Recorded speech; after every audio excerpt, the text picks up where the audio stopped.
بسم اللہ الرحمن الرحیم. یہ ابھی ماربل کی سٹرپ لگی ہیں. سٹرپ لگانے کے بعد کچا کر دیا گیا ہے، یعنی سیمنٹ، ریت اور بجری لگا کے. اچھا، سٹرپوں کو لیول کیا گیا ہے اس طریقے سے کہ اس کا بہاؤ ایک طرف ہوگا، تاکہ سلوپ جس کو کہتے ہیں، انکلینیشن جس کو کہتے ہیں، وہ کیا گیا. یہ سٹرپیں لگائی گئی اس طریقے سے کہ ایک طرف لیول کر کے لگائی گئی کہ پانی کا سارا بہاؤ ایک طرف آئے. اس کے بعد آدھی انچ کا گیپ چھوڑ کے، یعنی آدھی انچ کی ہائٹ چھوڑ دی گئی ہے. یہ کچھ حصہ رہتا ہے، یہ بھی کچا ڈالا جائے گا اس میں مال. یہ سب کچا ہوا پڑا. اور یہ آدھی انچ کا جو سٹرپ کے اوپر جگہ چھوڑی گئی ہے، ہر سٹرپ میں ہائٹ جو ہے نا آدھی انچ کی چھوڑی گئی ہے ساری تھرو آؤٹ. یہ اس لیے کہ اب اس کے اوپر چپس ڈالا جائے گا، یعنی آدھی انچ کی جو لیئر ہے یہ باریک چپس ڈالا جائے گا.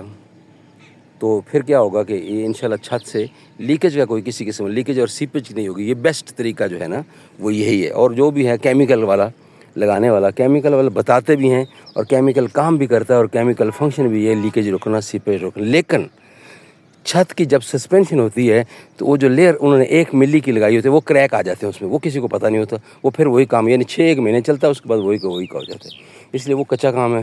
چھت سسپینڈ ہوتا ہے اس میں نا، پھیلتا سکڑتا بھی ہے، اور اس میں سپرنگنگ بھی ہوتی ہے، تھوڑا سا اوپر نیچے بھی ہوتا ہے، سسپینشن ہوتی ہے.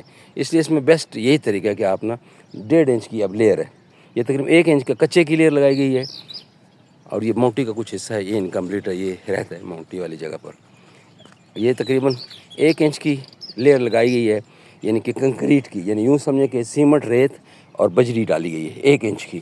اور سٹرپوں کو اس سے پہلے لیول کر دیا گیا. سٹرپیں لگا کے لیول کر کے پانی کا بہاؤ کر دیا کہ ایک طرف پانی جائے گی لیول میں، یعنی ایک طرف سے جتنا ہو دوسری طرف سے ڈاؤن ہو ذرا، تاکہ لیولنگ ہو جائے. تو یہ کر دیا گیا ہے. اور اب چپس رہتا ہے وہ انشاءاللہ ڈلے گا، آج کے دن میں چپس ڈل جائے گا تو پھر یہ کمپلیٹ ہو جائے گا. پھر لیکیج سیپیج مکمل خاتمہ ہو جائے گا. بیسٹ یہی طریقہ، باقی کام صحیح نہیں. نیچے والا ایک ویو دوبارہ دکھاتے ہیں کہ نیچے والا چھت جو ہے وہ تقریباً کمپلیٹ ہوگا. یہ کچھ حصہ رہتا ہے، کچا بھی کریں گے، پھر چپس بھی ڈالیں گے. یہ رہتا ہے حصہ.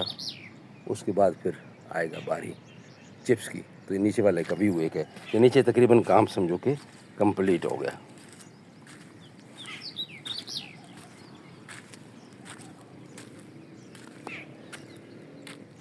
یہ حصہ کچھ باقی ہے، یہ آج کے دن میں ہو جائے گا انشاءاللہ. باقی یہ چپس تقریباً مکمل ہو گئے. پورا چھت جو ہے نا وہ چپس مکمل ہے.